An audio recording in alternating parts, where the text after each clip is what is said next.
আমাদের জন্যে, সৃষ্টির জন্যে আল্লাহ ছাড়া অন্য কারো নামে কসম করা জায়েজ নাই। একটা হাদিসের মধ্যে আছে, মান হালাফা বিগাইরি ইসমিল্লাহি ফাকাদ কাফার, যে ব্যক্তি আল্লাহ ছাড়া অন্য কারো নামে কসম করে সে ব্যক্তি কুফরি করবে। এটা একটা কুফরি। এই যে আমরা বলি মায়ের কসম, বাপের কসম, হ্যাঁ, তারপরে যে আগুনের কসম আছে না, বলি না, মাটির কসম, অনেক কসম আমরা করি। এই কসমগুলো, শপথগুলো করা ঠিক নয়। যদি আপনাকে কসম করতেই হয় তাহলে আল্লাহর নামেই কসম করতে হবে। তো আল্লাহ পাক এখানে বুরুজ বিশিষ্ট আসমানের কসম করে বলছেন ওয়াল ইয়াউমিল মাউউদ, এবং আমি আরো কসম করছি প্রতিশ্রুত দিনের। ইয়াউম মানে দিন, মাউউদ মানে হচ্ছে যেই দিনটার ওয়াদা করা হয়েছে, মানে প্রতিশ্রুত দিন। এটা কোন দিন? কিয়ামতের দিন। শুকরিয়া। ওয়াল ইয়াউমিল মাউউদ মানে হচ্ছে কিয়ামতের দিনের কসম। আর কিয়ামতের দিনটা কি? একটা বাক্য উত্তর হচ্ছে ইয়াউমা লা তামলিকু নাফসুন লিনাফসিন শাইআ। কিয়ামতের দিন এমন একটা দিন যেই দিন কোনো সত্তা অন্য কোনো সত্তার যাররা পরিমাণ উপকার করতে পারবে না। ইয়াউমা লা তামলিকু নাফসুন লিনাফসিন শাইআ ওয়াল আমরু ইয়াউমাইযিন লিল্লাহ, যেদিন সমস্ত কিছুর দায়িত্ব, আমর, কর্তৃত্ব শুধুমাত্র আল্লাহ পাকের হাতে থাকবে। এই হলো কিয়ামতের দিন। এখানে কোনো পলিটিক্যাল সম্পর্ক চলবে না, কোনো বংশের সম্পর্ক চলবে না, রক্ত, বর্ণ, জাতীয়তাবাদ চলবে না। চলবে কি? ঈমান এবং আমল। ঈমান এবং আমল, এর উপরে আল্লাহ পাক যাকে রহম করবেন সেই জান্নাতে যেতে পারবে। মানুষ তার আমলের বদৌলতেও জান্নাতে যাবে না। মানুষ তার আমলের বদৌলতে কখনো জান্নাতে যাবে না যদি না আল্লাহ পাক তাকে রহম করেন। একজন আবেদ ব্যক্তির ঘটনা আছে, এগুলো সহিহ হাদিসের মধ্যেই আছে। 500 বছর আল্লাহ পাকের ইবাদত করেছিল। কত বছর? 500 বছর। তাকে যখন বলা হচ্ছে যে তুমি আল্লাহর রহমতে জান্নাতে যাও, বা বলে বসবে কিয়ামতের মাঠে যে আমার আমলের বদৌলতে, তখন আল্লাহ রাব্বুল আলামিন তাকে ডেকে বলবেন যে তোমার সব আমলগুলোকে এক পাল্লায় রাখা হবে, আর আমি তোমাকে যে নিয়ামতগুলো দিয়েছিলাম সেগুলো এখন আরেক পাল্লায় রাখা হবে। দেখা যাবে দুই চোখের যে নিয়ামত, আল্লাহ পাকের দুইটা চোখের যে নিয়ামত যা আল্লাহ মানুষকে দিয়েছেন, ওই 500 বছর ইবাদতের নেকি তার চেয়ে বেশি হয়ে যাবে। মানে দুই চোখের নিয়ামতের চাইতে 500 বছরের ইবাদত কম হয়ে যাবে। তাহলে এই হলো আল্লাহ পাকের রহমতের একটা আমি নমুনা দিলাম, যে আল্লাহ পাকের রহমত ছাড়া কেউ জান্নাতে যেতে পারবে না। ওয়াল ইয়াউমিল মাউউদ মানে কিয়ামতের দিন, সেই দিন যেদিন কোনো নফস কোন নফসের উপকার করতে পারবে না, পৃথিবীর কোনো সম্পর্ক সেখানে টিকবে না। সূরা আবাসার মধ্যে আল্লাহ পাক বলছেন ইয়াউমা ইয়াফিরুল মারউ মিন আখি, যেদিন ভাই ভাই থেকে পালিয়ে যাবে, ওয়া উম্মিহি ওয়া আবি, মানুষ তার বাবা এবং মা থেকে পালিয়ে যাবে, ওয়া সাহিবাতিহি ওয়া বানি, তার স্ত্রী, পুত্র, সন্তান, এগুলো থেকে মানুষ পালিয়ে যাবে। লিকুল্লি ইমরিইন মিনহুম ইয়াউমাইযিন শা'নুন ইউগনি, সেই দিন প্রত্যেক মানুষ নিজের নফসের কথা নিয়েই ব্যস্ত থাকবে। সবাই বলবে ইয়া নাফসি ইয়া নাফসি। তবে শুধু একজন ব্যক্তি আছেন এই পুরো মহাবিশ্বে, যিনি বলবেন ইয়া উম্মতি ইয়া উম্মতি। তিনি কে? আমাদের প্রিয় নবী মুহাম্মদ রাসূলুল্লাহ সাল্লাল্লাহু আলাইহি ওয়াসাল্লাম, এই একমাত্র মানুষ যিনি আল্লাহ পাকের সামনে কিয়ামতের মাঠে বলবেন ইয়া উম্মতি ইয়া উম্মতি, হায় আমার, হে আল্লাহ আমার উম্মত, হে আল্লাহ আমার উম্মত। আজকে সেই নবীর আদর্শ আমরা ভুলে গেছি। সেই নবীর সুন্নত পালন করতে গেলে লজ্জা লাগে। ইয়াং জেনারেশন দেখবেন বিটিএস এর সুন্নত পালন করে, ওই যে ম্যানচেস্টার ইউনাইটেডের সুন্নত ফলো করছে, হ্যাঁ, ক্রিকেট প্লেয়ার, ওই যে ফুটবল প্লেয়ার, বলিউডের নায়ক, বলিউডের নায়িকা, হলিউডের নায়ক নায়িকা, এগুলোর সুন্নত ফলো করছে। তো রাসূলুল্লাহ সাল্লাল্লাহু আলাইহি ওয়াসাল্লামের সুন্নাহ মতো দাড়ি রাখতে লজ্জা লাগে, তার মতো কাপড় পরতে লজ্জা লাগে, হ্যাঁ, তার আদর্শটাকে ফলো করতে লজ্জা লাগে। অথচ সেই মানুষটাই কিয়ামতের মাঠে এই উম্মতের পক্ষে কথা বলবেন যে হে আল্লাহ আমার উম্মত, আমার উম্মত। আর এই মানুষটাকেই জীবিত অবস্থায় 15 বার হত্যা করার চেষ্টা করা হয়েছিল। তাকে নবী মুহাম্মদ সাল্লাল্লাহু আলাইহি ওয়াসাল্লামকে বিস্তারিত জানতে বিশ্ববিখ্যাত বই আর রাহিকুল মাখতুম এটা পড়ে দেখেন। জীবন, রাসূল সাল্লাল্লাহু আলাইহি ওয়াসাল্লামের পবিত্র জীবনের উপরে একটা সেরা বই আর রাহিকুল মাখতুম পড়ে দেখেন। তাকে প্রায় 15 বার হত্যা করার চেষ্টা করা হয়েছে এবং তাকে প্রায় 16টা গালি খেতে হয়েছে সারা জীবনে। কতগুলা? যার চরিত্রের মধ্যে যারা পরিমাণ কোনো পঙ্কিলতা নাই, তাকে মানুষ 16টা গালি দিয়েছে। মানুষ বলেছে এই ব্যক্তি জাদুকর, সাহের, নাউজুবিল্লাহ। এই ব্যক্তি কাযযাব, নাউজুবিল্লাহ। কাযযাব মানে মহামিথ্যাবাদী। কাযযাব মানে কি? মহামিথ্যাবাদী। তারপরে বলা হচ্ছে এই ব্যক্তি সাহের, জাদুকর। এই ব্যক্তি হচ্ছে মজনুন, পাগল। এগুলো মানুষ বলেছে, আইয়ামে জাহিলিয়াতের মানুষ। তো এই যে আবু জাহেল, আবু লাহাবরা যে কথাগুলো বলেছিল, আজকের এই সো কল্ড বাক স্বাধীনতার যুগে কিছু মানুষ এই কথা বলে না, বলে না? তো এরা কার উত্তরসূরি বুঝতে পারছেন? নবী সাল্লাল্লাহু আলাইহি ওয়াসাল্লাম বলছেন, তোমরা সবাই শুধু বলো কুলু লা ইলাহা ইল্লাল্লাহ তুফলিহু। হে আমার চাচারা, কুরাইশ বংশের যারা আছেন আপনারা, ইয়া মাআশারাল কুরাইশ, আপনারা শুধু বলেন কুলু লা ইলাহা ইল্লাল্লাহ, খালি একবার বলেন যে লা ইলাহা ইল্লাল্লাহ তুফলিহুন, আপনারা সফল হয়ে যাবেন, আরব আজম উভয়ের রাজত্ব পাবেন। নবীজি বলছেন। তখন আবু লাহাব হাততালি দিয়ে বলছিল, এই জন্য আমাদেরকে এখানে একত্রিত করেছো? তখনই হাততালি দিয়ে পাথর নিয়ে রাসূল সাল্লাল্লাহু আলাইহি ওয়াসাল্লামের দিকে নিক্ষেপ করেছে। নাউযুবিল্লাহ। তো তখনই আল্লাহ পাক আয়াত নাজিল করলেন। কোন আয়াত? তাব্বাত ইয়াদা আবি লাহাবিন ওয়া তাব, ধ্বংস হোক আবু লাহাবের দুই হাত, যে দুই হাত দিয়ে সে পাথর নিক্ষেপ করেছে, ওয়া তাব, এবং সে নিজেও ধ্বংস। দেখেন, কিয়ামত পর্যন্ত কোরআন থাকবে না, এই সূরাটা থাকবে না। তো কিয়ামত পর্যন্ত মানুষ কোরআন তেলাওয়াতের মধ্য দিয়ে আবু লাহাবকে গালি দিবে, দিবে না? কিয়ামত পর্যন্ত মানুষ কোরআন তেলাওয়াতের মধ্য দিয়ে আবু লাহাবকে কিন্তু অভিসম্পাত করতে থাকবে যে তুমি ধ্বংস হও, তোমার দুই হাত ধ্বংস। এই হলো নবী সাল্লাল্লাহু আলাইহি ওয়াসাল্লামের শান। তাকে কষ্ট দিচ্ছে মানুষ, বলছে যে মুহাম্মদ সাল্লাল্লাহু আলাইহি ওয়াসাল্লাম এমন ব্যক্তি যার সন্তান জীবিত থাকে না, পুত্র সন্তান জীবিত থাকে না। তখন আল্লাহ রাব্বুল আলামিন আয়াত নাযিল করলেন, ইন্না আ'তাইনাকাল কাউসার, নিশ্চয়ই আমি আপনাকে কাউসার মহান মর্যাদা দিয়েছি। এটা শুধু হাউজে কাউসারই নয়, কিন্তু হাউজে কাউসার সহ এই যে দুনিয়ার তার সম্মান, তার নাম শুনে আমরা দরুদ পড়ি, তার ইজ্জত, তার শান শওকাত, এগুলো কাউসার, সবই কাউসার। তো নিশ্চয় আমি আপনাকে কাউসার দিয়ে দিয়েছি। ফাসাল্লি লিরাব্বিকা ওয়ানহার, আপনি মন খারাপ করেন না, আপনি আপনার রবের জন্য সালাত আদায় করেন, তার পথে স্যাক্রিফাইস করেন। কুরবানি মানে শুধু কিন্তু পশু কুরবানি নয়, এখানে তার পথে আত্মত্যাগ করা, যেটা রাসূল সাল্লাল্লাহু আলাইহি ওয়াসাল্লাম সারা জীবন করে গেছে। ইন্না শানিয়াকা হুয়াল আবতার, নিশ্চয়ই আপনার যারা শত্রু এরা সব নির্বংশ হয়ে যাবে। তো ওই যে আবু জাহেলের সুন্নতগুলো কিন্তু এখনো চালু আছে। দেখবেন সুযোগ পেলেই মানুষ রাসূলুল্লাহ সাল্লাল্লাহু আলাইহি ওয়াসাল্লামের পবিত্র চরিত্র নিয়ে কথা বলে। তো যারা অজ্ঞ তাদের ব্যাপারে আমাদের আফসোস অতটা নয় যতটা আমাদের এই মুসলিম যুবকদেরকে নিয়ে আমাদের আফসোস। এই মুসলিম পরিবারে জন্মগ্রহণ করার পরেও আজ পর্যন্ত কেউ রাসূলের জীবনী পড়ে দেখলো না, আজ পর্যন্ত রাসূলের সুন্নাত ফলো করার সুযোগ হলো না, তৌফিক হলো না। পাঁচ ওয়াক্ত নামাজটুকু পড়তে পারছেন না, দাড়িটা ছাড়তে পারছেন না, টাকনুর উপরে কাপড় উঠাতে পারছেন না, হারাম রিজিক ছাড়তে পারছেন না, মাদক ছাড়তে পারছেন না, জিনা পণ ছাড়তে পারছেন না, অথচ আপনি রাসূলুল্লাহ সাল্লাল্লাহু আলাইহি ওয়াসাল্লামের উম্মত। আপনার জন্যই আমার জন্যই নবী সাল্লাল্লাহু আলাইহি ওয়াসাল্লাম কালকে আমাদের মাঠে সুপারিশ করবে ইনশাআল্লাহ তাআলা। তো সুপারিশ পেতে হলে তো যোগ্য হতে হবে নাকি? একটা সুপারিশ পেতে হলে তো যোগ্য হতে হবে। যোগ্যতা কি? এক বাক্যে উত্তর হচ্ছে আপনার 24 ঘন্টাকে আপনি নবী সাল্লাল্লাহু আলাইহি ওয়াসাল্লামের সুন্নাতে ঢেলে সাজাবেন। একদম উঠবেন, বসবেন, খাবেন, চলবেন, ফিরবেন, কথা বলবেন, নামাজ পড়বেন, যত কাজ আছে সব হবে কার তরিকায়? রাসূল সাল্লাল্লাহু আলাইহি ওয়াসাল্লামের তরিকায়। যদি এটা শিখতে না পারেন, ওই যে আল্লাহর রাস্তায় সময় দিচ্ছে ভাইরা, 3 দিন 7 দিন 40 দিন চলে যান, যান, দেখবেন 40 দিনের মধ্যে আপনাকে সুন্নত শিখে বাসায় পাঠিয়ে দিবেন। এমন কোন জামাত নাই যেটা 100% পরিশুদ্ধ আছে।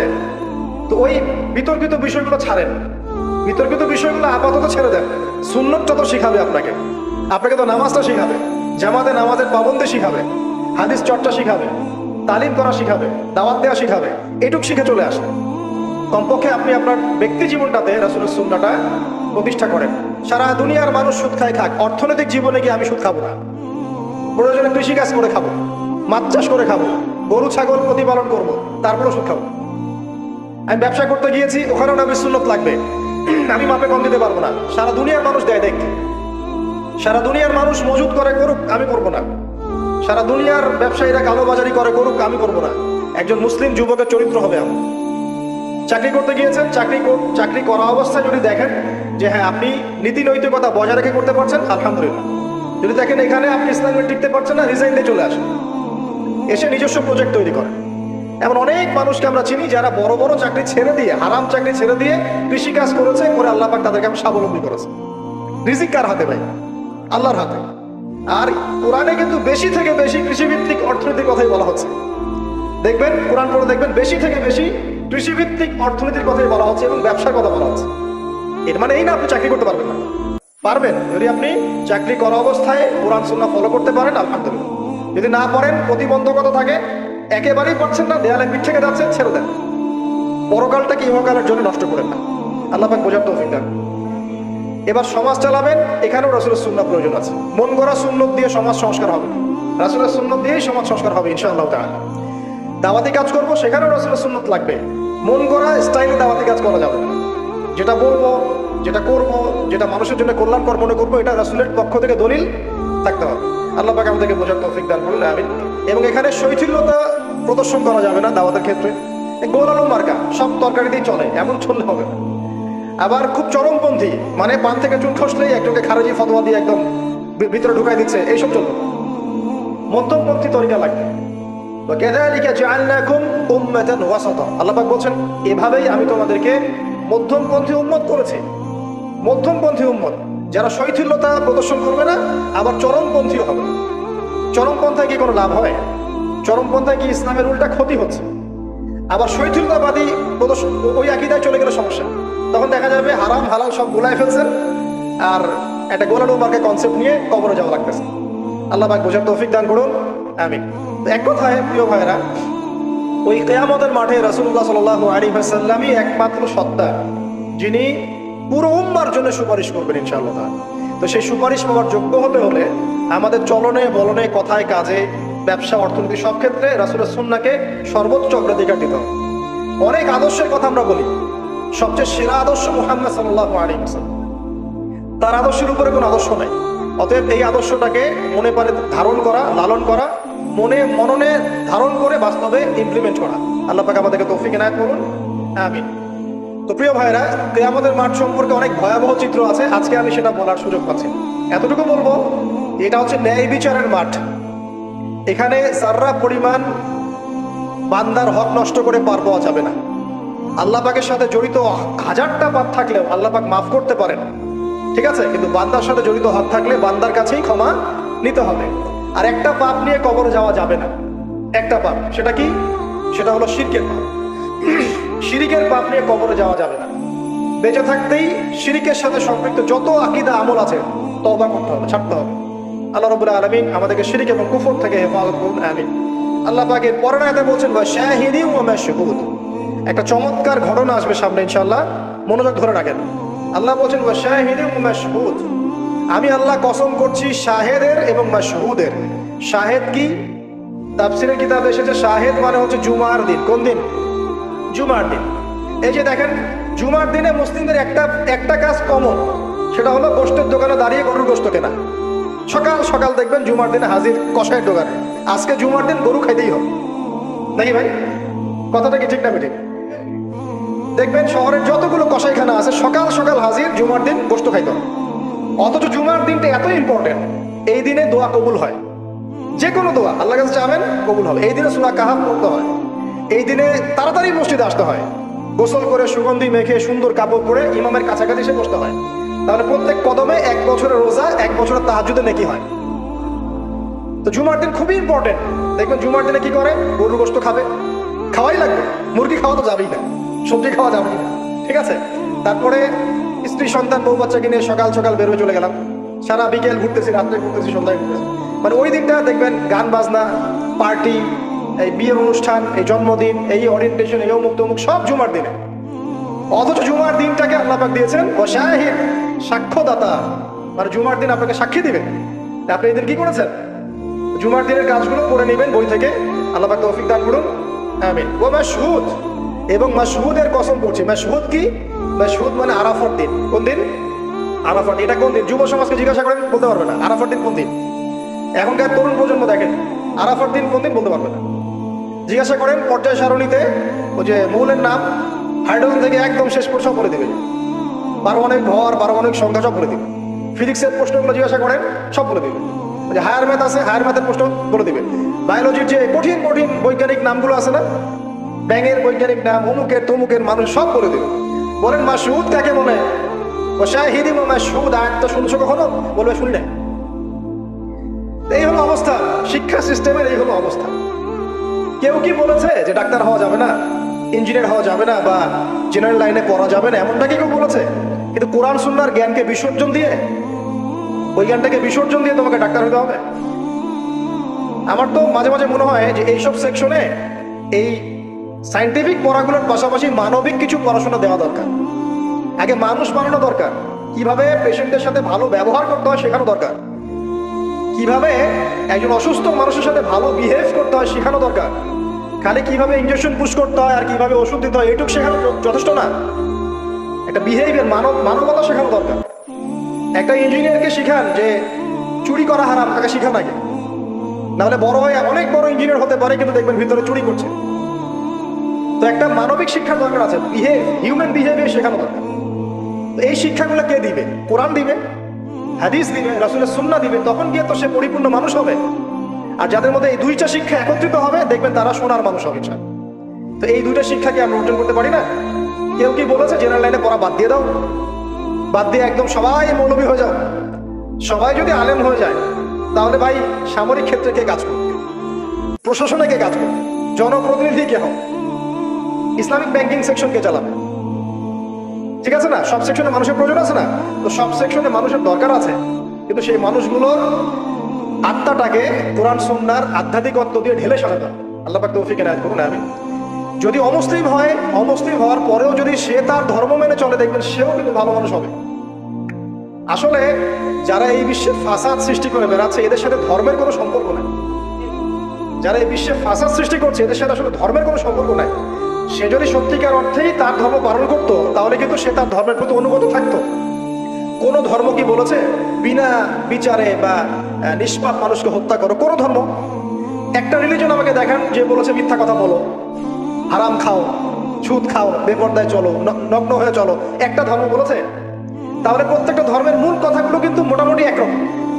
তো সবাই যদি সবার ধর্ম মেনে চলে কোনো সমস্যা নেই।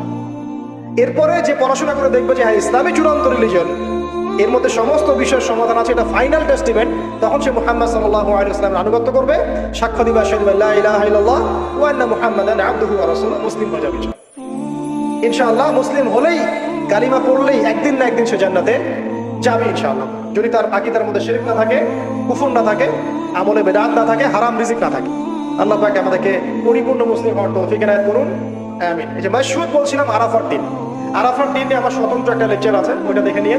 আরাফার দিনের ফজিলত, এর যে তাৎপর্য, এবং এই দিনে নবী সাল্লাল্লাহু আলাইহি ওয়াসাল্লামের একটা বিদায় হজের ভাষণ আছে, এটা নিয়ে আমি স্বতন্ত্র একটা খুতবা দিয়েছি, শুনে নেবেন ইনশাআল্লাহ। আর বাসায় গিয়ে অবশ্যই আর রাহিকুল মাকতুম বইটা পড়বেন, এখানে সমস্ত বিষয়গুলো লেখা আছে। এই তিনটা কসম, পুরো মহাবিশ্বের কসম, তারপরে হচ্ছে কিসের? কিয়ামত দিবসের কসম, আর এই যে জুমা এবং আরাফার দিবসের কসম। কসমগুলো কি বড় বড় না ছোট ছোট? বিশাল বিশাল কসম, মানে বিশাল বিশাল কসম নিয়ে আল্লাহ রাব্বুল আলামিন এখন একটা বড় ঘটনা বলতে যাচ্ছে। সিকোয়েন্সটা দেখেন, বড় বড় কিছু কসম আল্লাহ করলেন, মহাবিশ্বের কসম, বিশাল বিশাল নক্ষত্রের কসম, ঠিক আছে? জুমার দিন বড় দিন, আরাফার দিন বিশাল দিন, এবং কিয়ামতের দিন একটা ভয়াবহ বিশাল দিন। এই সমস্ত বিশাল বিশাল বিষয়গুলোর কসম করে আল্লাহ পাক বলছেন কুতিলা আসহাবুল উখদুদ। কি কথা? কুতিলা আসহাবুল উখদুদ, আসহাবুল উখদুদ ধ্বংস হয়েছে। কে আসহাবুল উখদুদ? সামনে যাই, মজার একটা ঘটনা। আন-নারি যাতিল ওয়াকুদ, যখন আগুন দাউ দাউ করে জ্বলছিল, আসহাবুল উখদুদ ধ্বংস হয়ে গেছে যখন আগুন দাউ দাউ করে জ্বলছিল। ইযহুম আলাইহা কুউদ, এবং আসহাবুল উখদুদের লোকরা এই আগুনের কুণ্ডলীর চারপাশে বসেছিল।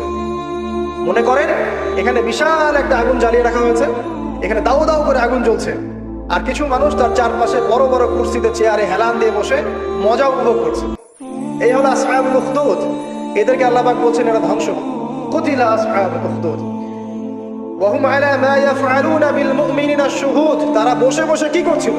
তারা বসে বসে দেখছিল যে মুমিন মুসলিমদের সাথে কি নির্যাতন করা হচ্ছে। মুমিন মুসলিমদের সাথে ওই আগুনের মধ্যে যা নির্যাতন করা হচ্ছিল, ওরা চারপাশে বসে বসে এটা অবলোকন করছিল, হাসছিল, মজা নিচ্ছিল। এই আসহাবুল উখদুদ ধ্বংস হল। ওয়ামা নাকামু মিনহুম ইল্লা আন ইউমিনু বিল্লাহিল আজিজিল হামিদ। আল্লাহ পাক বলছেন ওই মুমিনদের কোনো দোষ ছিল না যে মুমিনদেরকে ওই অগ্নিকুণ্ডে পুড়িয়ে মারা হচ্ছিল এবং চারপাশে কিছু মানুষ জড়ো হয়ে দেখছিল, মজা নিচ্ছিল।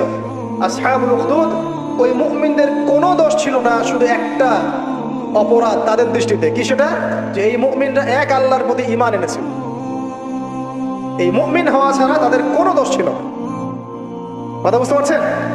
এবার চলে আসেন এখানে কিভাবে আসলাম। বহুদিন আগের কথা, কত বছর আমরা জানি না, একজন প্রতাপশালী বাদশা ছিল, এখনকার বিশ্ব নেতাদের মতোই পরাশক্তি, ওই যে আসহাবুল কাহফের মতো, বা ওই নমরুদের মতো, বা ওই যে ফেরাউন তার মতো একজন প্রতাপশালী বাদশা ছিল। তার অধীনে একজন বড় জাদুকর ছিল। কি ছিল? আচ্ছা, মজা আছে, ভালো করে বোঝান। একটা বড় জাদুকর ছিল। এখনো কিন্তু বহু কান্ট্রি এই জাদুবিদ্যার চর্চা করে, আপনারা জানেন না। ভিতরে ভিতরে জাদুবিদ্যার চর্চা এখনো চলছে। আরে জাদু সত্য, জাদু সত্য, চোখের বদনজরও সত্য। সায়েন্স বিশ্বাস করুক না করুক, এগুলো সত্য। কারণ কোরআন বলেছে সত্য, বাস সত্য। জিন সত্য নাকি মিথ্যা? ফেরেশতা সত্য না মিথ্যা? কবরের আযাব সত্য না মিথ্যা? এগুলো তো চোখে দেখা যায় না, বিশ্বাস করলেন কিভাবে? এই চোখে দেখা যায় না বিশ্বাস করেছেন বলেই তো আপনি মৌলবাদী। চোখে দেখা যায় না, অহেতুক বিশ্বাস করছেন, অতএব আপনি একজন মৌলবাদী মানুষ। বুঝতে পারছেন? তো এই বিষয়গুলো বিশ্বাস না করলে কি আপনি মুমিন হতে পারবেন? আচ্ছা, কবরের আযাব সত্য না মিথ্যা আমরা বিশ্বাস করেছি, তোমরা মরার পরে বিশ্বাস করো। আমরা মরার আগেই বিশ্বাস করেছি, তোমরা মরার পরে বিশ্বাস করো। তারপর তোমরা পাক্কা মৌলবাদী হয়ে যাবে। মরার পরে যখন কঠিন কবরের আযাব শুরু হবে, দেখবা যে আইন আল ইয়াকিন। ইয়াকিন কয়েক প্রকার হয়। একটা হচ্ছে আপনার আইন আল ইয়াকিন, হাক্কুল ইয়াকিন, এরকম কথা আছে কোরআনে। মানে আইন আল ইয়াকিন মানে চোখে দেখলাম এবার বিশ্বাস করি। রব্বানা আবসারনা ওয়া সামি'না ফারজি'না না'মাল সালিহান ইন্না মুকিনুন। আছে না সূরা আলিফ লাম মিম সিজদা? হাফেজে কোরআন যারা আছেন, আল্লাহর সামনে জাহান্নামীরা বলবে রব্বানা, হে আমাদের রব, আবসারনা, এই যে দেখলাম তোমার আযাব দেখেছি আমরা, এখন পরকালের কথা, ওয়া সামি'না, এই যে শুনতে পাচ্ছি এখন আযাব, ফারজি'না, আমাদেরকে ফিরিয়ে দিন। কোথায় ফিরিয়ে দিবে? দুনিয়ায়। না'মাল সালিহান, আমরা সৎ কাজ করবো, ইন্না মুকিনুন, আমাদের ইয়াকিন হয়ে গেছে। তার মানে সবাই বিশ্বাস করবে একদিন না একদিন, তাই তো? ঈসা ইবনে মারইয়ামকে যে মানুষ বলছে ক্রুসিফাইড, তাকে ক্রুসিফাইড করা হয়েছে, তিনি মারা গেছেন, নাউজুবিল্লাহ, বলা হচ্ছে না? আচ্ছা, ঈসা ইবনে মারইয়াম যখন নেমে আসবেন সবাই বিশ্বাস করবে না? সূরা মাইদায় এই জন্যই বলা হচ্ছে যে ঈসা ইবনে মারইয়ামকে যখন পাঠানো হবে, একজন আহলে কিতাব বাকি থাকবে না যে তার প্রতি ঈমান নিয়ে আনবে না।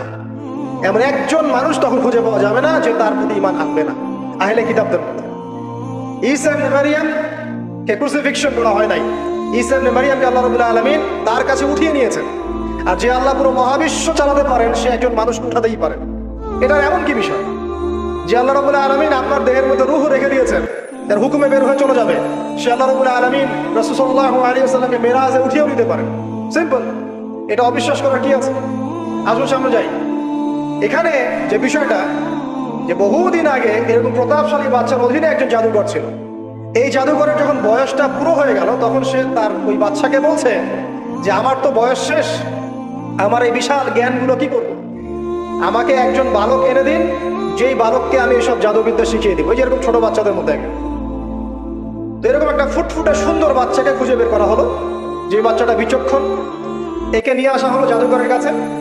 এবার জাদুকর তাকে জ্ঞান শিখায়, জাদু শিখায়। জাদু শিখাতে শিখাতে শিখাতে শিখাতে সে একটু পরিণত হচ্ছে, মানে কৈশোরে পদার্পণ। এখন সে যখন জাদু শিখতে আসে, আসার পথে রাস্তায় দেখে একজন পাদ্রী আছে। পাদ্রী মানে কি? পাদ্রী মানে দরবেশ, মানে যে আল্লাহ বিশ্বাস করে, হয়তো আগেকার আসমানি কিতাবে সে বিশ্বাস করে। এবার একজন পাদ্রীর সন্ধান সে পায়। সে ওই পাদ্রীর কাছে গিয়ে বসে। সেই পাদ্রী তাকে আসমানি কিতাবের যে মর্ম, যে বাণী, এগুলো শোনায়। তার কাছে খুব ভালো লাগে যে মাশাআল্লাহ, এটা ইমানের শান। যখন কোরআন শুনি আমাদের ভালো লাগে না, আসমানি কিতাব যখন শুনে তার কাছে ভালো লাগে। সে বলে যে আমি এটা শিখতে চাই। তখন এই পাদ্রী তাকে বলে, তুমি তো জাদু শিখতে যাও এই বাদশার দরবেশের কাছে, বাদশার জাদুকরের কাছে, যদি ওরা জানতে পারে তাহলে তো সমস্যা। তাহলে উপায় কি? যখন তুমি ওখানে যাবে, যখন দেরি হয়ে যাবে, তখন বলবে বাসার থেকে বের হতে দেরি হয়েছে, বাসার থেকে বের হতে দেরি হয়েছে। আর আমার এখানে বসে যখন বাসায় যাবে, তখন বাসায় গিয়ে বলবে যে ওখান থেকে, ওই যে জাদুকরের কাছ থেকে আসতে দেরি হয়েছে। মানে কৌশল অবলম্বন করতে তিনি শিক্ষা দিলেন। কৌশলের প্রয়োজন আছে না? হিকমার দরকার আছে না? সত্য থেকে সরে গিয়ে নয়, কিন্তু কৌশল তো করার দরকার আছে। নবী সাল্লাল্লাহু আলাইহি ওয়াসাল্লাম যে হিজরত করেছেন, মক্কা থেকে মদিনা চলে গিয়েছেন, সবাইকে জানান দিয়েছিলেন, এই শোনো আমি হিজরত করছি, জানান দিয়েছেন। রাতের বেলা বের হয়েছেন, কৌশল। রাতের বেলা বের হন নাই, এবং তাকে মারার জন্য চারপাশ থেকে লোক ঘিরে রেখেছিল। এর মধ্য দিয়ে আল্লাহ রাব্বুল আলামিন তাকে বের করে নিয়ে গেছে। তিনি কি সবার সামনে ফেসবুকে জানান দিয়েছে, এই দেখো আমরা বেরোচ্ছি? তো তোমরা তো কৌশলই বুঝো না দিনের কাজের। যে কাজ হবে 1%, আই ওয়াশ হবে 99%। এখনকার এই যুগ, হ্যাঁ, দিনের কাজ হবে 1%, আই ওয়াশ শোডাউনই বেশি। এই শোডাউন করতে করতে মানুষের চোখ লাগে, যত চোখ লাগে তত সমস্যা সৃষ্টি হয়, এবং আস্তে আস্তে আস্তে আস্তে দিনের দায়ীরা মাইনাস হতে থাকে। এই বিষয়টার পিছনে তোমরাও দায়ী, কৌশল তো বোঝো না। তো স্মার্ট এবং বিচক্ষণ মুসলিমদের বড় অভাব আছে এখন পৃথিবীতে। যতক্ষণ পর্যন্ত বিচক্ষণতা অর্জিত হচ্ছে না, ততক্ষণ পর্যন্ত ইসলামের বিজয় হচ্ছে না, এটা মাথায় রাখেন। তারপর সামনে যান।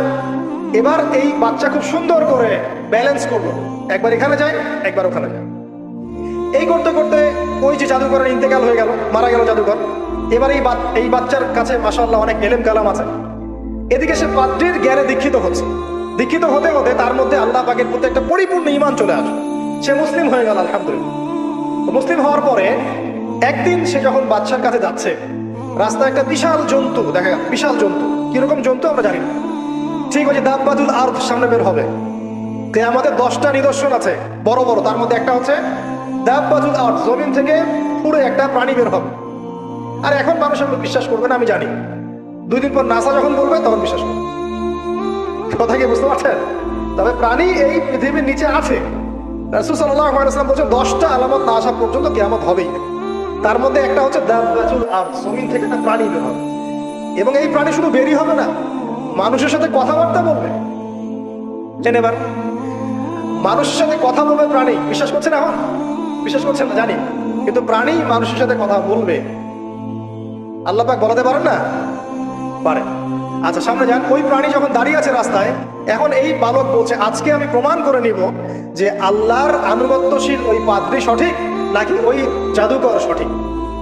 এবার সে একটা ইট হাতে নিল, পাথর হাতে নিয়ে এসে বলছে, আল্লাহ তোমার কাছে যদি ওই জাদুকরের কাজের চাইতে এই পাদ্রীর কাজ বেশি পছন্দনীয় হয়, এই ইটের আঘাতে এই জন্তুকে তুমি মেরে ফেলো আল্লাহ।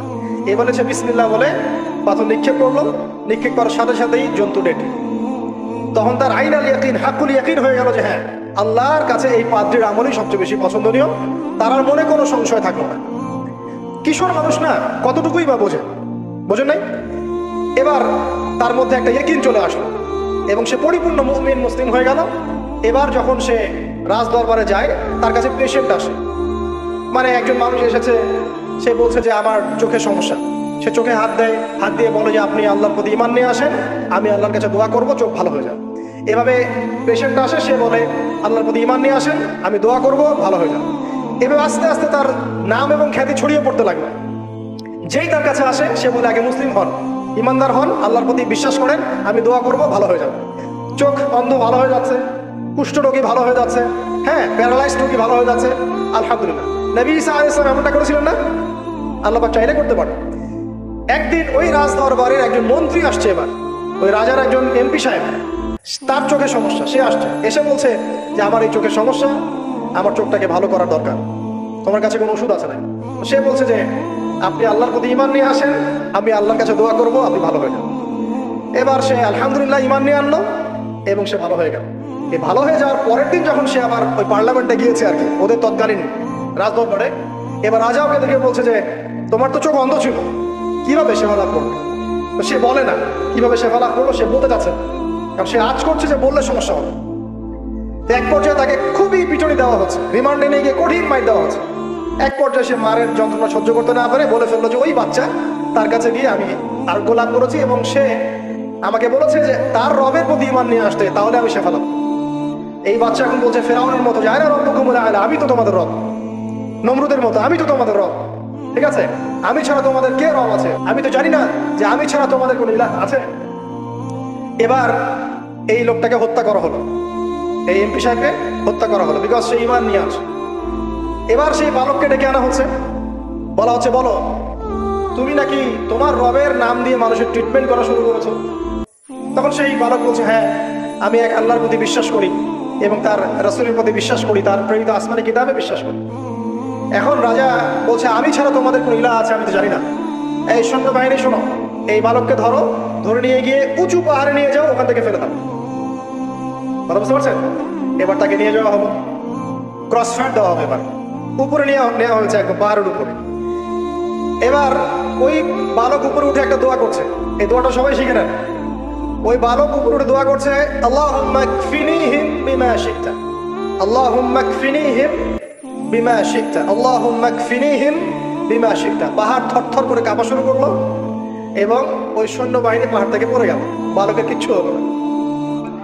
আমি কিন্তু বানোয়াট কোনো গল্প বলছি না, এটা কোরআন থেকে বলছি, এবং এটা তাফসীর, আপনি যে কোনো তাফসীর পড়েন, মারিফুল কোরআন, তাফসীর ইবনে কাসির, জালালাইন পড়ে দেখেন, পড়ে দেখেন, আমার সাথে ডিবেট করা লাগে। এবার সে বালক হেঁটে হেঁটে চলে আসলো রাজদরবারে। আবার কি ব্যাপার, তুমি মরো নাই? না, আল্লাহ আমাকে বাঁচিয়েছে, আমার রব আমাকে বাঁচিয়েছে। আবার পাঠানো হচ্ছে আরেক দল সেনাবাহিনীকে নিয়ে, যাও এবার ওকে সমুদ্রে নিয়ে যাও, সমুদ্রের মাছ সমুদ্রে ডুবিয়ে দিবে।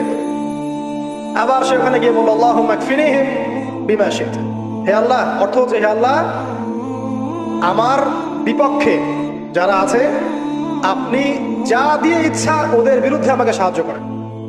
অর্থটা হচ্ছে এমন, আল্লাহুম্মা কফিনিহিম বিমা শি'তা, আল্লাহ আপনি আমার জন্য যথেষ্ট হয়ে যান, ওদের বিরুদ্ধে আমার জন্য যথেষ্ট হয়ে যান, যা ইচ্ছা তাই দিয়ে আপনি হেদায়েত করুন, মানে আমাকে হেফাজত করুন। ঠিক আছে, আল্লাহুম্মা কফিনিহিম বিমা শি'তা, ছোট্ট দোয়া। এবার ওই সমুদ্র উত্তাল হওয়া শুরু করলো এবং ওরা জাহাজ থেকে পড়ে গেল। এই বাচ্চা সেফলি আবার চলে আসলো রাজদরবারে। বিশ্বাস করছেন না? চলে আসলো। এবার আসার পরে বলছে, শোনেন, আমাকে এভাবে মারতে পারবেন না, আমাকে এইভাবে মারা যাবে না, আমি আপনাদেরকে বলে দিচ্ছি কিভাবে আপনি আমাকে মারতে পারবেন। তো বাচ্চা বলছে, কিভাবে মারতে পারবো বলো? তখন সেই বাচ্চাটা বলছে যে আপনি সমস্ত এলাকার মানুষকে এক জায়গায় জড়ো করবেন, মানে পুরো নেশনের যত মানুষ সবাইকে একটা মাঠে নিয়ে আসবেন, মাঠের মাঝখানে একটা গাছ রোপণ করবেন বা একটা কিছু স্তম্ভ নির্মাণ করবেন, সেখানে আমাকে বেঁধে ফেলবেন। বেঁধে ফেলার পরে আমার এই ধনুক থেকে একটা তীর বের করবেন, তীর বের করে আপনি নিজ হাতে এই তীরটাকে নিশানা দিবেন, দিয়ে বলবেন বিসমিল্লাহ, আল্লাহর নামে, বিসমিল্লাহ, আল্লাহর নামে, বিসমিল্লাহি রাব্বি হাযাল গোলাম বলে ছুড়বেন। অর্থ হচ্ছে আমি এই রবের, আমি এই বাচ্চার রব, আমি এই বাচ্চার রব আল্লাহর নামে তীর ছুড়লাম, এটা বলে তীরটা নিক্ষেপ করবেন, তাহলে আমি বলবো, তার আগে বলবো। কথা কি বুঝতে পারছি? এবার তাই করা হলো, সমস্ত এলাকার মানুষকে এখানে জড়ো করা হলো। কথাটা ভালো করে বোঝেন, সমস্ত এলাকার মানুষ মানে কি? ওই এলাকার সব মানুষ, মানে মুমিন কাফের যে আছে সবগুলাকে একত্রিত করা। করার পরে বাচ্চাটাকে এভাবে একটা জায়গায় বেঁধে দেওয়া হয়েছে, খেজুর গাছে, তাফসীরে এসেছে খেজুর গাছে। এবার সে এখান থেকে তীর বের করে বাচ্চা বলছে বিসমিল্লাহি রাব্বি হাযাল গোলাম, নিক্ষেপ করলো। তীরটা ঠিক, আল্লাহ পাকের দৃষ্টি দেখেন এত সূক্ষ্ম, ওইটাই বর্ণনা করেছেন। তীরটা ঠিক বাচ্চার এই জায়গায় লেগেছে, এই যে মাথার এখান থেকে লেগে এদিকে বের হয়ে গেছে। ছেলেটা বাচ্চা ওই বাচ্চা ছেলেটার এই যে কপালের এই পার থেকে এই পার পর্যন্ত তীর চলে গেল এবং বাচ্চাটা শহীদ হয়ে গেল। এবং এই বাচ্চাটা যখন মারা গেল বা শহীদ হয়ে গেল, আর সারা এলাকার মানুষ কি দেখলো? দেখলো যে বাদশা তাকে দুইবার চেষ্টা করে মারতে পারে নাই, কিন্তু তার রবের নাম যখন নেওয়া হয়েছে, আল্লাহর নাম নেওয়া হয়েছে, মারতে পেরেছে। দেন পুরো এলাকার সমস্ত মানুষ মুসলিম হয়ে গেল। একজন বাচ্চার জীবনের বিনিময়ে সমস্ত এলাকার মানুষ ইসলামের হেদায়েত পেয়ে গেল, আলহামদুলিল্লাহ। এবার বাচ্চার মাথা তো আরো খারাপ, একটাকেই সামলাতে পারছিলাম না, এবার তো সমস্ত এলাকার মানুষ মুসলিম হয়ে গেছে। এখন কি করবেন? এখন সেনাবাহিনীকে আদেশ করা হয়েছে সমস্ত মানুষগুলোকে জড়ো করো, জড়ো করে একটা গর্ত খোঁড়ো, একটা গর্ত খুঁড়ে সেখানে আগুন জ্বালাও, আগুন জ্বালিয়ে সমস্ত মানুষকে ফেলে দাও। দৃশ্যটাকে কল্পনা করতে পারছেন? একটা পুরো এলাকার মানুষকে একটা মাঠের মধ্যে একত্রিত করে সেখানে আগুন জ্বালিয়ে সবাইকে সেখানে ফেলে দেওয়া হলো এবং তারা চতুর্দিক থেকে এটাকে অবলোকন করতে লাগলো, মজা উপভোগ করতে লাগলো। এটাই আল্লাহ পাক বলছেন, কুতিলা আসহাবুল উখদুদ ইয হুম আলাইহা কুউদ ওয়া হুম আলা মা ইয়াফআলুনা বিল মুমিনিনা শুহুদ। শেষ পর্যায়ে তাফসীরে এসেছে, শেষ পর্যায়ে একজন মায়ের কোলে একটা ছোট্ট বাচ্চা ছিল। তো সেই মা নিজে লাফ দিবে, এটাতে তার কোনো সমস্যা নেই, কিন্তু বাচ্চাটাকে নিয়ে লাফ দেওয়ার জন্য সে ইতস্তত বোধ করছে। তখন আল্লাহ রাব্বুল আলামিন সেই ছোট্ট বাচ্চাটার কোলে, সেই ছোট্ট বাচ্চাটা জবানের মধ্যে আল্লাহর কুদরত নিদর্শন নাজিল করলেন। ওই বাচ্চাটা কথা বলা শুরু করলো। সেই বাচ্চাটা বলল, ইয়া উম্মা, হে আমার মা, লা তাখাফি, তুমি ভয় করো না, ফাইন্নাকি আলাল হক, কারণ আপনি সত্যের উপর আছেন, লাফ দিন। যারাই সেই অগ্নিকুণ্ডে সেদিন লাফ দিয়েছে তারাই জান্নাতের স্বাদ পেয়েছে, আলহামদুলিল্লাহ। এই হলো আসহাবুল উখদুদের ঘটনা, যেটা আল্লাহ রাব্বুল আলামিন সূরা বুরুজের মধ্যে বলেছেন। এখানে একটাই শিক্ষণীয় বিষয়, ঈমান এর শক্তি একজন ছোট্ট বালকের মধ্য দিয়ে কিভাবে আল্লাহ রাব্বুল আলামিন পুরো নেশনকে হেদায়েত করতে পারেন। এবং আল্লাহ রাব্বুল আলামিন সমস্ত পরিকল্পনার উপরে মহা পরিকল্পনাকারী, এবং আল্লাহ সুবহানাহু ওয়া তাআলা তাদেরকে চিরস্মরণীয় করে রেখেছেন কোরআনের পাতায় কিয়ামত পর্যন্ত মানুষ এই ঘটনা পড়বে, তাদের থেকে শিক্ষা গ্রহণ করবে না? আল্লাহ রাব্বুল আলামিন সবচেয়ে বেশি স্মার্ট না আমরা সবচেয়ে বেশি স্মার্ট? এরপরে আল্লাহ রাব্বুল আলামিন বলছেন যে তারা ঈমান আনা ছাড়া অন্য কোনো অপরাধ করে নাই। এই মুমিন যারা ছিল আগুনে লাফ দিয়েছে, এদের কি কোনো অপরাধ ছিল? এদের কোনো অপরাধ ছিল? কি অপরাধ ছিল? তারা শুধুমাত্র কি ছিল? মুমিন ছিল। ঈমান আনার ফলে তাদের এই পরিণতি হয়েছে, তাদেরকে অগ্নিকুণ্ডে লাফ দিতে তারা বাধ্য হয়েছে। যারা দিয়েছে তারা কি জান্নাতি না জাহান্নামী? জান্নাতি। ওই যে বালক যে একা দৃষ্টান্ত স্থাপন করে গেল এবং পুরো নেশনকে হেদায়েত দিয়ে গেল, এই বালক সফল না ব্যর্থ? আল্লাহ রাব্বুল আলামিন যদি চান তাহলে এরকম একজন দুইজন মানুষকে দিয়ে পুরো নেশনকে হেদায়েত করাতে পারেন, এবং যেটা হয়ে গেছে আগে সেটা এই যুগেও সম্ভব। সম্ভব না? শুধু সম্ভবই না, বরং আপনাদের চোখের সামনে এটা হয়েছেও, কিন্তু আপনারা সেটা বুঝতে পারেন না। আপনাদের চোখের সামনে যুগের পর যুগ এমন ঘটনা ঘটেছেও, কিন্তু আপনারা হয়তো বুঝতে পারেন নাই, ধরতে পারেন নাই। আল্লাহ রাব্বুল আলামিন এমন মানুষদেরকে দিয়ে পুরো নেশনকে হেদায়েত করেন। কিছু মানুষকে আল্লাহ পাক পরীক্ষায় ফেলেন, তাদের মধ্য দিয়ে আল্লাহ পুরো নেশনকে হেদায়েত করতে পারেন। আলহামদুলিল্লাহ। আসহাবুল উখদুদের এই বাচ্চার মধ্যে আমাদের সবার জন্য নিদর্শন আছে। আল্লাহ পাক আমাদের সবাইকে প্রকৃত ঈমানদার হওয়ার তৌফিক দান করুন, বেশি বেশি আমাদের সালেহ করার তৌফিক দান করুন, ঈমানের উপর দৃঢ় থাকার তৌফিক এনায়েত করুন, এবং দৃষ্টান্ত স্থাপন করার তৌফিক দান করুন, এবং যে কোনো রকম দৃশ্য অদৃশ্যের বিপদ আপদ বালা মুসিবতের বিপক্ষে আল্লাহ পাকই যেন যথেষ্ট হয়ে যান। আমি শেষ করি, সূরাটার সামনে যাই। আল্লাহ রাব্বুল আলামিন এরপর যেন বলেছেন, ইন্নাল্লাযীনা ফাতানুল মুমিনিনা ওয়াল মুমিনাত সুম্মা লাম ইয়াতুবু ফালাহুম আযাবু জাহান্নাম। যারা মুমিনদের সাথে এমন নির্যাতন করলো, কি করলো? আগুনে পুড়িয়ে জীবন্ত মেরে ফেললো।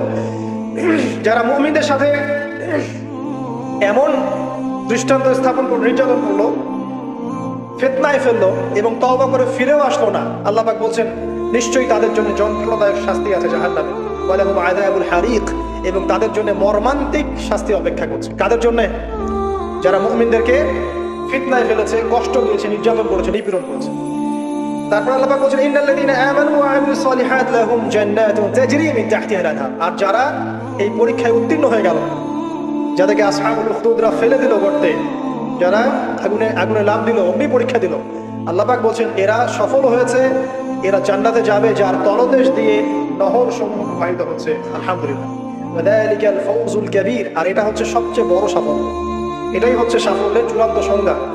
দুনিয়াতে আপনি কতটুকু খাচ্ছেন, পড়ছেন, কতটুকু ব্যবসা বাণিজ্য করছেন, কতটুকু স্ট্যাটাসের মালিক, এটা বড় কথা নয়। আপনি দিন শেষে জান্নাতে যেতে পারবো কিনা, এটাই বড় কথা। যদি জান্নাতে যেতে পারি, ইনশাআল্লাহ তাআলা আমরা সফল।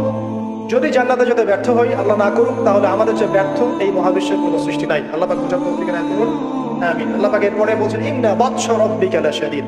জেনে রাখো, যারা আল্লাহর বিরোধিতা করবে, তার নবী, তার আসমানি কিতাব এবং দ্বীনের বিরোধিতা করবে, তাদের জন্য আল্লাহর শাস্তি আছে। এই শাস্তিটা প্রচন্ড কঠিন। ইন্না বাতশা রাব্বিকা লাশাদীদ। আল্লাহ পাকের শাস্তি প্রচন্ড কঠিন।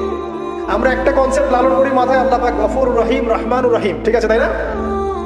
একই সাথে আল্লাহ পাক কিন্তু শাদীদুল ইকাব বটে। আল্লাহ পাক একই সাথে কিন্তু কঠোর শাস্তি দাতাও। আল্লাহ এটা বলছেন, ইন্না বাতশা রাব্বিকা লাশাদীদ। আল্লাহ পাক ছাড় দিচ্ছেন আমাদেরকে, ছেড়ে দিবেন না কিন্তু।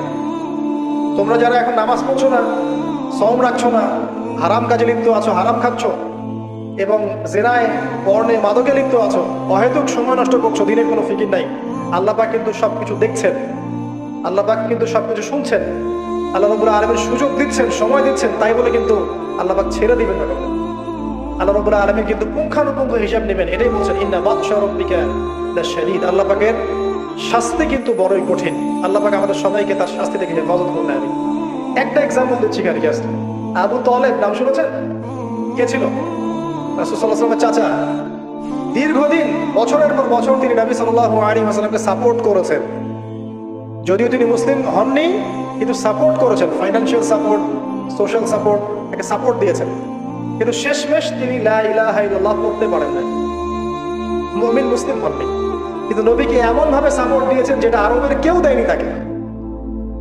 তাহলে এই ব্যক্তি কি পাবে পরকালে? সাহাবীরা জিজ্ঞাসা করছেন, আপনার চাচার কি হবে পরকালে? রাসূলুল্লাহ সাল্লাল্লাহু আলাইহি ওয়াসাল্লাম বলছেন, আমার চাচা আমাকে অনেক অনেক খেদমত করেছে, উপকার করেছে দ্বীনের জন্য, কিন্তু ঈমান নিয়ে আসে নাই। যদি সে ঈমান নিয়ে আসতো, আমি তার প্রতি সুপারিশ করতাম। তিনি চাচাকে বলেছিল না, খালি একবার বলেন লা ইলাহা ইল্লাল্লাহ, আমি আপনার জন্য আল্লাহর কাছে সুপারিশ করব। তিনি ঈমান নিয়ে আনেননি। এই কারণে জাহান্নামের সবচেয়ে নিম্নতর শাস্তি তাকে দেওয়া হবে। সেটা কি? তাকে আগুনের এক জোড়া জুতা পরিয়ে দেওয়া হবে। আগুনের এক জোড়া জুতা। এই আগুনের এক জোড়া জুতাতেই নাউজুবিল্লাহ তার মাথার যে মগজ, এই মগজটা টকবক করে ফুটতে থাকে। ইন্না বাতশা রাব্বিকা লাশাদীদ। কিভাবে বুঝাবো? এটা হলো আবু তালেবের ব্যাপার। তাহলে যারা এখন প্রকাশ্যে ইসলামের এগেইনস্টে কথা বলছে, কাজ করছে, সুন্নতের খেলাফ কাজ করছে, আমরা নামাজ পড়ছি না, সুদ খাচ্ছি, ঘুষ খাচ্ছি, দুর্নীতি করছি, আমাদের কি হবে? জাস্ট নিজের ফিকির করেন, ডান বাম সব ভুলে যান, নিজের কবরের ফিকির করেন। জাস্ট নিজের কবরের ফিকির করেন। আপনি আমি কবরে গেলে কি করবো এই ফিকির করেন। দেখবেন নিজে ভালো হলে সব ভালো হয়ে যাবে। নিজে ভালো হবে না, কিছুই ভালো হবে না। আল্লাহ পাক আমাদের সবাইকে আল্লাহর আযাব থেকে বাঁচান, আমিন। আল্লাহ পাক আযাবের কথা বলছেন, সাথে এটাও বলছেন ইন্নাহু হুয়া ইউবদিউ ওয়া ইউঈদ ওয়া হুয়াল গফুরুল ওয়াদুদ। আল্লাহ পাক কঠিন শাস্তি দাতা বটে, তবে আল্লাহ রাব্বুল আলামিন সবকিছু সৃষ্টি করেছেন, আবার তার দিকেই সবকিছু ফিরে আসবে, এবং তিনি হচ্ছেন পরম প্রেমময় একজন সত্তা।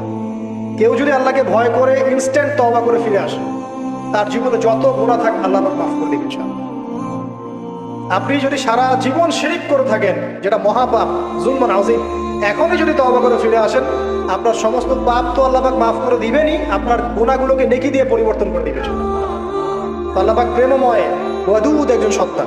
তো আমরা আল্লাহ পাকের দয়া যদি চাই, আল্লাহ পাকের প্রেম ভালোবাসা চাই, তাহলে আল্লাহর মারিফত লাগবে না, আল্লাহকে চিনতে হবে না, আল্লাহর আনুগত্য লাগবে না, তার রাসূলের আনুগত্য লাগবে না, কোরআন সুন্নাহ ফলো করতে হবে না। এগুলো করার পর ইনশাআল্লাহ আমরা আল্লাহ পাকের রহমত পাবো ইনশাআল্লাহ। আমরা আশাবাদী। আল্লাহ পাক আমাদেরকে তার রহমত দিয়ে ঘিরে রাখুন, আমিন। ওয়া হুয়াল গফুরুল ওয়াদুদ যুল আরশিল মাজিদ। আল্লাহ পাক বলেন তিনি মহান আরশের অধিপতি। আরশ সম্পর্কে একদিন বলেছি আমি যে এই কুরসিটাই মহাবিশ্বকে ঘিরে রাখছে। আর এই কুরসিটা আরশের তুলনায় এমন যে একটা মরুভূমিতে একটা ঢাল ফেলে দেন, একটা মরুভূমির মধ্যে একটা থালাকে ফেলে দেন, অনুপাতটা যেমন হবে, আরশ আর কুরসির অনুপাতটা এমন। আরশটা এত বিশাল যেটা 8 জন ফেরেশতা ধরে রেখেছে। তার উপরে আল্লাহ রাব্বুল আলামিন আরশে আযীমে সম্মানিত। তো সে আল্লাহকে চিনতে শিখুন, আল্লাহর আনুগত্য করতে শিখুন। আল্লাহ পাক তৌফিক দান করুন। ফাআলু লিমা ইউরিদ। আল্লাহ পাক যা ইচ্ছা তাই করতে পারেন। হাল আতাকা হাদিসুল জুনুদ। হে নবী মুহাম্মদ সাল্লাল্লাহু আলাইহি ওয়াসাল্লাম, তোমার কাছে কি এই সেনাবাহিনীর খবর পৌঁছেছে? এটাকে ফেরাউন এবং সামুদের বিশাল পরাক্রমশালী এই ফোর্সের কথা তোমার কাছে কি পৌঁছেছে? এই আসহাবুল উখদুদের সেনাবাহিনীর কথাই বলেন, আর ওই যে ফেরাউন বা নমরুদ বা সামুদ আদ জাতির কথাই বলেন। এরা সবাই কিন্তু আল্লাহর গজবে ধ্বংস হয়ে গেছে। আল্লাহ রাব্বুল আলামিনের কাছে সবাই তুচ্ছ, সবাই তুচ্ছ। আমরা আল্লাহ রাব্বুল আলামিনের ক্ষমতার কাছে তুচ্ছ। তাই এই নশ্বর দুনিয়ায় আল্লাহর অবাধ্যতা করে উদ্ধত অহংকারী হওয়ার কোনো মানে হয় না। আল্লাহ পাক আমাদের সবাইকে বিনয়ী বানিয়ে দিন, আল্লাহর প্রতি আনুগত্যশীল বানিয়ে দিন। বালিল্লাযীনা কাফারু ফি তাকযীব। বরং যারা কুফরি করছে এরা তো মিথ্যা প্রতিপন্ন করছে। ওয়াল্লাহু মিন ওয়ারাইহিম মুহীত। আল্লাহ রাব্বুল আলামিন কুফারদেরকে চতুর্দিক থেকে ঘিরে রেখেছেন। বাল হুয়া কুরআনুম মাজিদ। আর এই যে কথাগুলো বলা হলো, এগুলো কোনো অলীক গল্প নয়, বরং এটা হচ্ছে কুরআনুম মাজিদ ফি লাওহিন মাহফুজ, যেটা লাওহে মাহফুজ থেকে নাযিল হয়েছে। আল্লাহ রাব্বুল আলামিন আমাদের সবাইকে এই সূরাটা থেকে শিক্ষা নেওয়ার তৌফিক দান করুন। খুব সংক্ষেপে যদি সামারি করি, তাহলে এই সূরার মধ্যে আল্লাহ রাব্বুল আলামিন বিশাল বিশাল বিষয়ের কসম করেছেন, এবং বিশাল বিষয়ের কসম করে আল্লাহ পাক বড় একটা ঘটনা বলছেন, যে ঘটনার মধ্য দিয়ে একজন যুবককে দিয়ে আল্লাহ রাব্বুল আলামিন পুরো কওমকে হেদায়েত করছেন। একজনের জীবনের বিনিময়ে আল্লাহ পাক পুরো জাতিকে হেদায়েত করলেন। তো সেটা যদি আল্লাহ ওই যুগে করতে পারেন, এখনো করতে পারেন। এখানে আল্লাহর কাছে তারা সাফল্য মণ্ডিত হয়েছে যারা ঈমান এনেছিল, আর যারা ওদেরকে আযাব দিয়েছে, আগুনে পুড়িয়ে মেরেছে, এদেরকে আল্লাহ পাক জাহান্নামী ঘোষণা করেছেন। আল্লাহ পাক বলেছেন আমি শুধু গফুর রহিমই নই, আমি বরং শাদীদুল ইকাব, কঠিন শাস্তিদাতাও বটে। ইতিহাস ঘেটে দেখো, ফিরআউন, নমরুদ, যত বড় বড় জুনদের অধিকারী যারা ছিল, এদেরকে কিন্তু এই পৃথিবীতে সাস্টেইন করতে দেওয়া হয় নাই। যারা আল্লাহর আনুগত্য দাসত্ব করেছে, এদেরকেই আল্লাহ রাব্বুল আলামিন সম্মানিত পুরস্কৃত করেছেন। যারা করে নাই, তাকযীবের মধ্যে ছিল, এদেরকে আল্লাহ পাক ধ্বংস করেছেন। আল্লাহ রাব্বুল আলামিন বলছেন শেষে গিয়ে, এগুলো কোনো অলীক গল্প কাহিনী নয়, বাল হুয়া কুরআনুম মাজিদ। এটা হচ্ছে সম্মানিত মহিমান্বিত কোরআন ফি লাওহিন মাহফুজ, যেটা লাওহে মাহফুজ থেকে আল্লাহ রাব্বুল আলামিন পৃথিবীতে আমাদের জন্য নাযিল করেছেন। আল্লাহ সুবহানাহু ওয়া তাআলা আমাদের সবাইকে এই সূরাতুল বুরুজের মধ্যে যে ঘটনা, আসহাবুল উখদুদের ঘটনা, এখান থেকে শিক্ষা নেওয়ার তৌফিক এনায়েত করুন, আমিন।